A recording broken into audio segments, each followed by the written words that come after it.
We'll be going live in 23 seconds.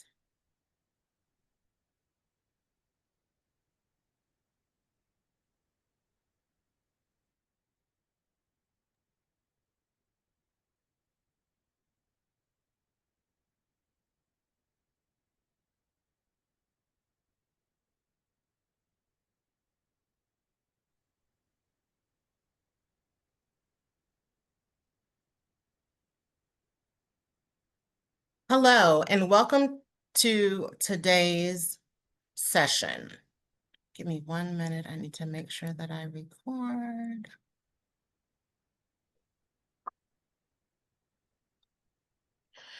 Welcome to today's webinar, What 1.6 Billion Form Interactions Reveal About UX Conversions and Drop-Off, sponsored by FormAssembly. My name is Kimberly Roberts, and I'm part of the production team here at the American Marketing Association. Before we start, I wanted to point out that there is a Q&A box where you can enter questions for the Q&A session. It will be open throughout the entire webinar, so feel free to add questions as you think of them. You can also participate and network in the chat box. The session will be recorded and available for on-demand viewing right here on this platform. You'll be receiving an email within 24 hours with the link to access this content on demand. All right. Talking about FormAssembly's data scientists. Their data scientists have analyzed 1.6 billion user interactions across nearly 2 decades of FormAssembly usage. Nearly a third of forms see users drop off before finishing. FormAssembly found that long, confusing flows are the top cause of abandonment. Simplifying forms can definitely increase and lift conversions. With small changes, you can see big differences. Yet optimizing forms takes more than just instinct. It takes insight, and most marketers don't regularly test their forms. Before we take a closer look at how form design impacts conversions, engagement, and revenue, let's meet our panel. I'm very excited to introduce you to today's speakers from FormAssembly. Katrina Garza, Chief Customer Officer, and William Seal, Product Owner. Katrina Garza is Chief Customer Officer at FormAssembly with over 20 years of experience building and leading high-performing customer success and service teams in the SaaS industry. She specializes in driving customer satisfaction, retention, and growth through strategic project management and team leadership.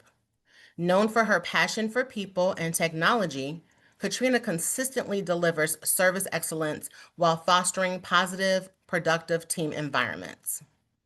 William Seal is a senior product owner at FormAssembly with expertise in form building, data collection, and analytics-driven optimization. He has over 8 years of experience in product management, helping organizations leverage analytics to achieve targeted outcomes. William brings a human-centered, results-oriented approach to building smarter, more effective forms. Before we jump into tactics, let's ground ourselves in what the data actually shows. Forms power a lot of critical moments, but they often go live and then get ignored. Katrina, can you talk to us about what happens when forms are launched and forgotten? Yes. First, Kimberly, thank you for that warm intro and hosting us today. It's a big deal. We're happy to be here. And thank you to everybody with the American Marketing Association. Yeah, thanks for having us. Will and I are excited to be here. I'm going to start with some hard facts. I mean, that's a lot of data to sift through, right? I'm going to start with some of the hard facts and key findings of where forms fall flat. Nearly 1 in 3 forms experience drop off. And I think we've all been in this position, right? Where you committed to like completing this intake form and you're like you started it and you realize that you're gonna be like it's gonna take you a lot longer. Like the time in terms of completing that form is gonna take longer and you're gonna need more information. So you drop off. You definitely say, I'm going to come to it later. And a majority of us do not go back to completing that intake form of whatever it is, right? And there's two reasons why. There's two main reasons why. One of them is it takes a long time, right? So we found that forms complete convert faster under 3.5 minutes. So when a form is going to take you 3.5 minutes or under, you're more likely to get to the finish line to submit your form. And it works hand in hand with simplifying your forms because if a form is simple, it's going to take you less time to complete it. So we found that simplifying forms can improve conversions by 43%. So that's just I don't think we're thinking about those things from that lens when we're creating forms. We're thinking about how do we get our end users to complete the form and data in. But what we're not realizing is that when we're not thinking about these things, it can have an impact on your business outcomes like lost leads, onboarding delays, and poor customer experience. All of that really feeds into why forms fall flat. However, I can definitely understand why this happens because when I'm working with a customer, when a customer is contemplating coming to FormAssembly, they're not thinking always about the end user experience of their form. They're thinking about how can I solve for this issue? How can I create this sophisticated intake form and have making sure I'm asking all the right information and it's formatted in the way I need it to be. And then I need it to act as a conduit to send that data to my Salesforce, to my CRM, to HubSpot, to Google Sheets. I really am solving for something. So that lens of am I making it, is this tool going to also help me make it user friendly for converting forms? That's not always front and forefront of our minds. So I'm going to talk about next how to optimize the form. So, why optimization matters. Most forms, you think about like your contact lead form that you put on your website. It takes like 4 fields, maybe or less, and you're like, that's not something I really have to worry about. I'm going to create the form, put it on my website, and forget it. And so this is something that we see happening often. And we also see that 64% of marketers don't test their forms. I think Kimberly said something like that in the intro as well. And how that is true. This blew my mind. This stat blew my mind because at the very least, when you create a form, you at least want to test to make sure that it's sending the data where you need it to go. But I think most people might be doing that actually, but what they're not doing is testing their forms from the lens of an end user. Like, can I make this with the lens of, is there a way to simplify this form? Now, knowing the data that I know now, that I know that the end user is more likely to complete the form if it's quicker for them to complete and if it's more simple, then you can also test it from that lens as well. So I highly recommend doing that so you don't fall into this 64% category of marketers. Even motivated users abandon forms with when the form has high friction. And I use this example because you got to put yourself in your end user's shoes, and I'm going to use my own personal experience. I love a good discount. And if I'm going to, sign up for a software, application and I'm going to get 25% off of that, but if the form is too long and it's asking information that I don't have on hand or things like that, I'm going to drop off. It doesn't matter. I'm going to pay full price, which is because there's too much friction. So even people with the most motivation will drop off a form if there's too much friction. And those high friction drivers are long and confusing flows, meaning, maybe it's 3, 4 pages. Is there any way to condense that with conditional logic into one page so it feels simpler? Those are the types of things you want to think to prevent these drivers, right? Too many required fields. Are we asking too much of the end user all at one time? Is there a way to combat that with pre-filled information? Do we have any existing information on these folks so that way we can bypass and hide some of those required fields? So these are the kinds of things that you want to think of to prevent high friction. Poor mobile UX. Oh my gosh. In this day and age, I even hate seeing this one on here because everybody's doing business on their phone. Everybody's doing business on their phone. Everybody's doing business on their tablets. Everybody's on the go, right? I can tell you just the other day, I was I'm not trying to plug Churn Zero or anything, but we do our Churn Zero users. And I was actually going to sign up for something, but I was on my way to the airport. And if I couldn't sign up for that event on my phone, I wasn't gonna go. I was on my way to the airport. I signed up for a work event, to sign up for a Churn Zero webinar. But because that form was so user friendly, it took me less than a minute to do it. So they immediately won me over, right? So same thing for our customers. This is something we tell our customers, make your forms mobile compatible. It should be like a no-brainer these days. You got to do it. So definitely keep that in mind. Unclear labels and error handling. This is the worst. When you're filling out an application and it asks for your phone number, but everybody wants to format the phone number in a different way. So when I put in my phone number and I get to like the fifth page of this application to submit, and then it tells me that I did not have my phone number in the right format. That is so frustrating for the user. So I personally might want to come back to it, save and resume later because I'm just on the go. So what we're recommending is immediate error handling. So format your fields. These are tools that a form solution like FormAssembly has. So these are things we want you to be using for your end users to help that conversion rate for all your forms. But yeah, so then when I put in my phone number with a formatted validation field, it's going to tell me immediately, oh, this is not the right format. Please, put the right format, and here's the right format. And immediately. So those are the kinds of things that even for the smallest contact, the shortest contact lead forms, you definitely want to be thinking about. So it does matter. Optimize your forms, guys. And then I'll pass it back to Kim. And you're a mute, Kimberly. Yeah. I'm so sorry about that. That's great. Yeah, that's definitely some things to really consider. I think about when I complete forms, and if it's just endless, I definitely do abandon it. So I'm probably not a great user for that example. So Well, we've talked about what can Kimberly, go they're wrong. not creating the form the way we want them to, right? Yeah, Yeah, you're right. Thank you so much for that, Katrina. So we've talked about what can go wrong with forms, but how do you know where to focus your fixes? Will, can you talk to us about some of the key metrics that can reveal what's working, what's not, and where to optimize? Sure. Thanks, Kimberly. Of course. So form optimization, obviously important, but how do we go about doing that? How do we measure whether a form's performing well? It's not enough just to count submissions. A high or a low submission count doesn't tell you why users are completing the form or why they're dropping off. To really improve form performance, we need to dig a little bit deeper. That's where these 5 metrics come from.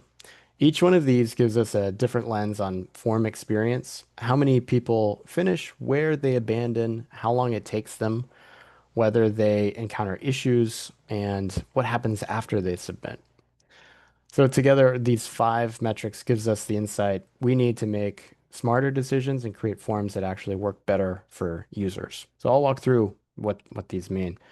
Completion rate is, oh, can we go back? Completion rate is the percentage of people who start your form and successfully finish it. It's one of the most basic health checks for your form. High completion rate usually indicates that your form's easy to navigate. It's not too long, doesn't overwhelm users. On the flip side, if your completion rate is low, it's a clear sign that something is off. Maybe the form's too long, it's confusing, it doesn't feel worth completing. This metric's your North Star when it comes to understanding overall form performance. Your drop-off rate tells you where people are abandoning the form. It's the opposite of completion rate, but it gives you a bit more detail as well. Instead of knowing that people didn't finish, drop-off rate helps pinpoint where they're leaving the form. Is it right after the first question? Is it when they hit a particular section like billing or personal information? This one's really important to understand. It tells you which part of your form you're losing respondents. It tells you which part of your form that needs a redesign, simplification, or maybe just some better instructions.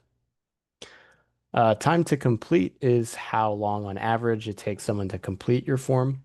This is a little bit nuanced. Uh, a longer time to complete could mean that someone's reading carefully, thinking thoroughly about their response, but more often it suggests some friction in your form.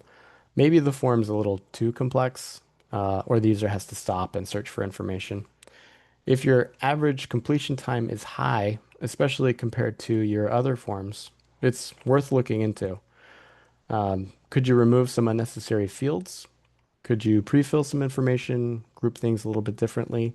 The faster people can finish your form without sacrificing quality, the better. Mm. Error rate tracks how often people make mistakes when filling out your form. For example, if they type in an invalid email address or leave a required field blank and they see the dreaded validation error text under a field.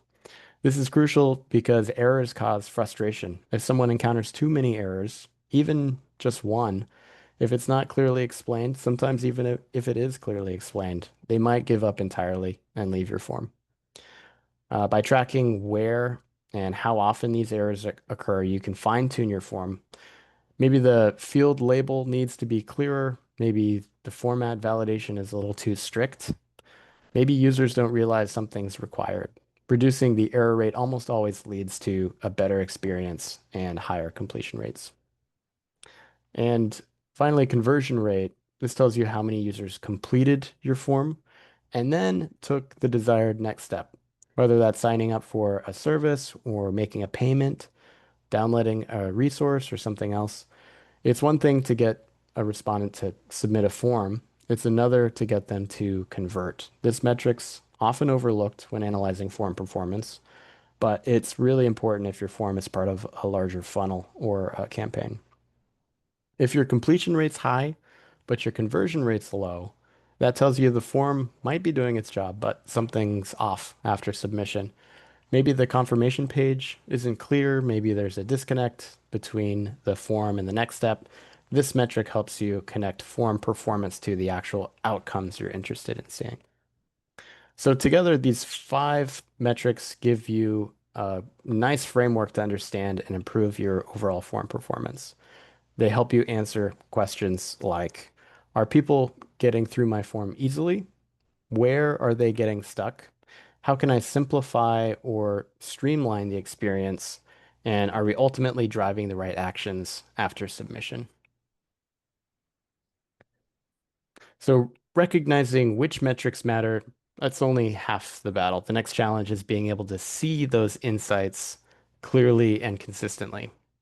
That's why it's important to choose a form building platform that doesn't just collect data, but actually makes it easy to monitor and act on these performance signals. So FormAssembly currently offers form level analytics that shows things like time to complete, drop-off rate, and error frequency. And later this year, we'll be expanding on that foundation with a new analytics dashboard.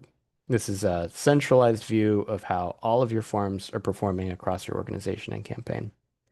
The dashboard isn't just about numbers, it's about surfacing the right insights so you can continuously improve the form experience. So I'll walk through a couple of ways that the FormAssembly Analytics dashboard can help turn those key metrics into meaningful action. And we have some screenshots on the right side there of the FormAssembly Analytics dashboard. So first, uh, with the analytics dashboard, you don't have to guess where people are leaving your form. It shows exactly which fields the users abandon. We call those drop-off fields. This means you can stop assuming what's causing the problems and start improving exactly where you're losing your respondents. If you see a spike in drop-offs on a specific question like company size or upload your resume, you can zero in on that area and ask it, is this too personal? Is it too confusing? Can it be optional or reworded? These insights take the guesswork out of the process of optimizing forms. You're not just seeing that people leave, you're seeing where and when they leave, which gives you a nice path forward for optimization. Once you've identified that weak spot, the next step is to test your improvements, and the dashboard makes it easy to track progress over time. Let's say you reworded a confusing question or split a long form into multiple pages or made a field optional. The dashboard can show you whether that change actually improved completion or reduced errors. This allows you to treat form building as an iterative process, not a one and done project. You can run time-based comparisons and actually see what's working. Over time, these small tweaks compound to make a big difference in completion time and conversion rates. Next, field level error tracking. This is one of the most powerful ways of improving the user experience. The analytics dashboard shows you which fields are causing the most trouble. Maybe users are entering phone numbers in the wrong format, like Kat mentioned, or misunderstanding what a field's asking for. When you know which fields are generating the most errors, you can go back and simplify the wording, adjust those validation rules, or even remove the field entirely if it's not mission critical. Reducing those errors means reducing frustration, and fewer frustrated users means more completions. And then finally, mobile versus desktop performance. Not all users are filling out your forms in the same way, like Kat mentioned in the example earlier. A lot of users are filling out forms on mobile devices, tablets, or desktops. Um, the FormAssembly Analytics dashboard breaks down form performance by device type so you can see whether people are having a better experience on mobile or desktop. If mobile users are dropping off at a higher rate, taking longer to complete the form, that's a sign that something might not be mobile optimized. Maybe the layout is a little cramped or certain fields are hard to tap on a small screen. Being able to compare performance across device gives you another lever to pull when improving form accessibility and usability. So that's a really quick tour of how the FormAssembly Analytics dashboard helps you turn insights into action. You're seeing where users drop off. You're tracking which changes actually help. You're identifying error-prone fields, and you're optimizing for every device type. With these tools in hand, you're not just collecting data, you're building forms that are smarter, faster, and more effective with every iteration you make. So the FormAssembly Analytics dashboard is currently in beta. If you're one of our customers, a FormAssembly customer, get in contact with us if you're interested in trying it out and let us know. All right, I'll pass it back to you, Kimberly. Great. Thank you so much for that demonstration, Will. Katrina, can you walk us through what form optimization looks like in practice and the kind of impact it can have? Definitely, Kimberly. I love what Will just shared with us because after running this report, we have Drew, our data scientist on our team, and having looked over all of this data for 2 decades, and now we have the insight into doing something about it. I love how Will said, take action on, how to make your forms more user friendly, more customer experience oriented. So how do we do that? What do high performing forms do right? First and foremost, you've heard it here a few times. Keep it short if you can. Again, if your end users can finish the form in 3.5 minutes or under, and then look at all the stats that Will said. If it is easier to use and simpler and it's shorter, the more completions you will have of the form. Nail the UX. I know I have this designer friend who I don't think I ever really understood how much design affects psychology and even wanting to be in a room or complete a form or complete a form. So if it is easier to use, nicer to look at, it does matter. It is in our data. Nail the UX, make it user friendly, make that happen, and you will have better conversion rates or completion rates of your form and hopefully conversion. Validate without friction. You've heard to say this a few times. I think when when you format a field and you know exactly how you're supposed to fill it out in a form, there's less friction. There's no question of how I should be completing this phone number field or email address field. Or I like the example of address field. I don't know about how many address fields we fill out these days, but if you could make it easier for a user, for example, use Google. I love when I can just type in 414, my address comes up and I can skip the, address 1 to city, state, country fields. So think about validating without friction. So those are the types of tools in your form solution that you should be looking for. And we really just are hoping to spread the word on. I found this to be really insightful for myself. I too am guilty of thinking of design and user experience of a form as an afterthought. I was always thinking, let's solve the problem. But in order to, it is a huge factor of getting your end users to the finish line. So don't forget about validate without friction. Use natural language. I mean, Will and I could probably have a conversation about Gemini and all the kinds of like jargon that our end users will not know. So make sure you're using natural language that's short and concise in your forms. And if you need to give a little more explanation, make sure your form tool has the ability to add like a little help in a little help note underneath your form fields. But definitely use natural language. Everybody, the shorter, concise that the field labels are, the easier they are to use. And continuously improve. This is something that I feel does get overlooked. Our marketing team has a list of all our customer facing forms, and every quarter they're looking at them, first testing them to see if they still work, double checking that they are pretty to look at and that they do have our branding correctly. And are they using, since we're a form company, are they using all of our newest features to tailor the end user's experience? So if you can, get a list of all your customer facing forms, know where they're at, know where they're published, test them, and put this lens on if you can. If once a quarter is too much, once a year will work. Just don't forget about them. Don't set them and forget about them. So that's what I recommend. This is what we see in high performing forms. And I think, having the dashboard that Will showed us earlier really gives everybody a leg up on thinking about these things too. So let us know if you're interested in that part. But yeah, thank you, Kimberly. Thank you so much for having us. We appreciate it. Of course. Thank you so much for sharing such great information. And I'm going to drop a poll open a poll in a couple of seconds. But we do have some questions from a couple of folks that I wanted to share with you all. The first comes from Penny. She wanted to know, will you be sharing benchmarks for the KPIs? Oh, I love that.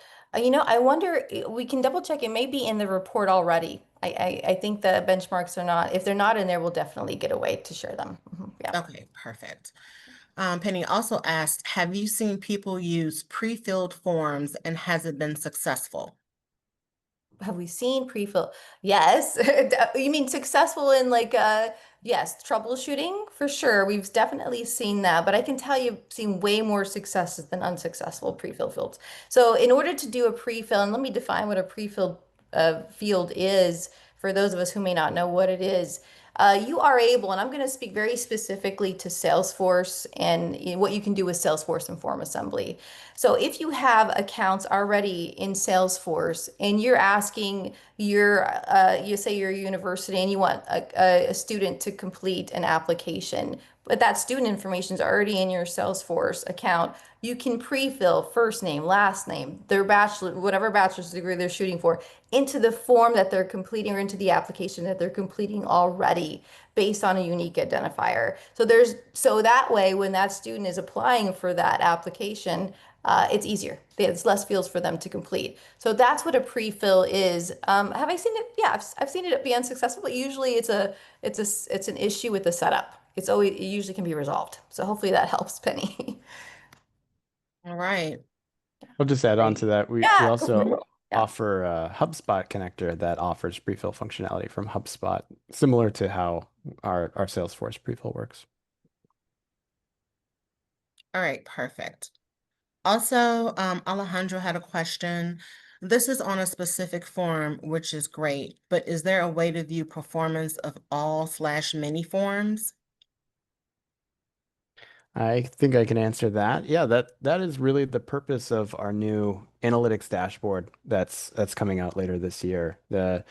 Right now we offer form level analytics, which is a view into a single form's performance, but the analytics dashboard will be an aggregated view across all the forms that either you own or have been shared with you. You can filter that down if you want to view those single forms, but it'll start out to show you form data for all of the forms in aggregate. So that's really useful for monitoring things like campaigns where you might have multiple forms. You can see how your outreach is doing across a number of forms. So that is coming, and again, that's in beta currently. If you're a Form Assembly customer and you want to try that out, let us know. Awesome. All right, we got a question from Jessica. Jessica asks, what's best practice for form field drop downs when the list is longer than 10 or so options? And then she says longer than it should be for optimal UX. Yeah, I mean, that's a very good question. We have this thing called menu dependency options. It's a tool where you can kind of control depending on what the answer is in one field, the subsequent field can show the right values. We also have a conditional logic option that you can use as well. Will, do you want to add anything to that? I'm trying to think how to answer that one. See, just as a UX principle, I think type ahead search is important in that situation where if there's a really long list and you don't want the user to have to scroll down 100 options, like offer that type ahead to so that they can select exactly what they're looking for. That's right, the type ahead. I love that. That's right. Okay, perfect.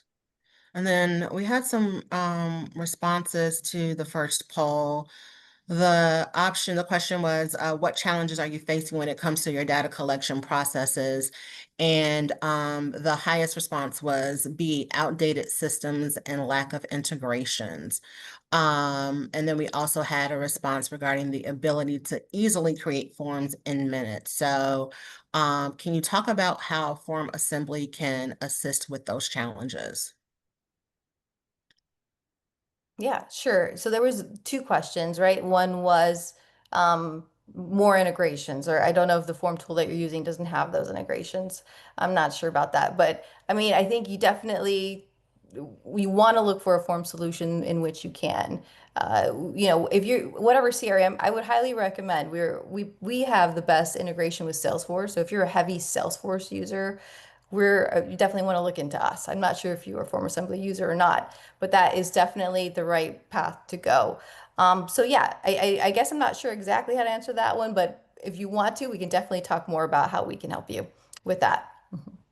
Okay, perfect. And the second question, Kimberly, I'm sorry, I didn't catch the second. You can the second one for Oh, more. no, I would just wanted to share that when it comes to some of the challenges, those that had the highest marks. And the second one was the ability to easily create forms in minutes. So I know that Form Assembly definitely can assist with that. Yeah, Yeah. we have a new feature out recently, which is PDF to form, where you can upload a document. I believe we support multiple formats now, like CSV, even images. You can upload a document, and we will convert that document into a form to get you up and running within minutes. It's really, really fast. So that absolutely should help with that. And just our native form builder. It's really user friendly, easy to use. If you want to build out a custom form, that is a quick process as well. Okay, great. Um, you also, this is a question from Jen. She said, you said we should try to simplify our forms. What are some ways to do that? Yeah, I think one of the big thing that comes to my mind, and you've probably heard me say it a few times, is make sure you're using conditional logic.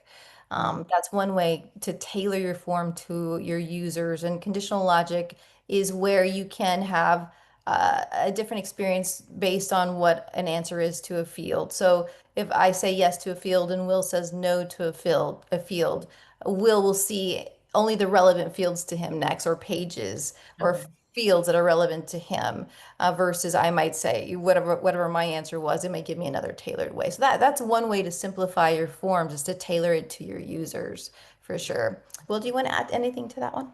Yeah, I'd also add on, like, think about the language you're using in the form too. Make sure that you're using either simple language or language that makes sense to your audience. You're not using, jargon for a specific industry that your respondents may not be familiar with. So the way you're you're labeling questions or prompting instructions for how to fill out the form, I think that language goes a long way into making a form seem complex or simple. So think about how you can break down the language and simplify the language when you're iterating on forms. All right, great. We have a question from Michaela. She asks and says, this may be out of scope, but recently I've been getting subscribers from my website form from signups with weird emails. I think it's spam or bots. Any insight on what this could be and how to avoid? Definitely. I mean, we offer things like reCAPTCHA. So, you know how when you fill out a form, it asks you like to type in the letters. So make sure any of those forms, any of your contact, especially the quicker forms, you want to put that security measure in of using reCAPTCHA. Or there's other things like the honeypot method that we offer. So make sure that you do put those onto your form. Yeah, those options. And that's a great point because spam can really junk up your data. Well, for those Mhm. metrics that I was talking about earlier, like if you're getting a lot of spam responses, it's hard to really sift through what's real interaction and what's spam interaction. So yeah, the form building platform that you choose, whether it's FormAssembly or another one, you need to make sure that there's strong anti-spam because it's all over the place these days. Yeah, definitely. Um, Will, you also talked about beta for analytics, and Lexi asks, how do we get beta access?